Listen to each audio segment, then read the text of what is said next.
Hi there, this is Val from Woxo, and today I'm going to show you how you can use and combine both Woxo videos and Google Calendar. So let's get started.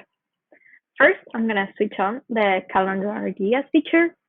It's going to show me how my content for the month of June would look like, and I'm going to click on Customize these videos. This is going to take me to the editing area where I'm going to make some changes to the videos, but let's say these videos are perfect and good to go, so I'm just going to go ahead and export them. So I'm going to build these videos so they're good to go, and I'll see you in a bit when these videos have been fully created. Great. Now that my videos have been created, I'm just going to share them here and click on Calendar. This is going to take me to a new tab to get authorization. So I'm just going to go ahead with this account. And just let me show you the client ID. Sorry, this may take a while.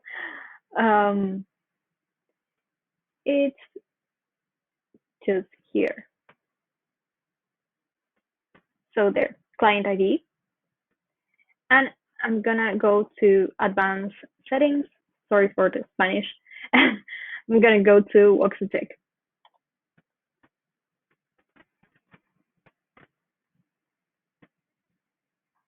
This is gonna ask me two things. So I'm just gonna allow this and allow once more.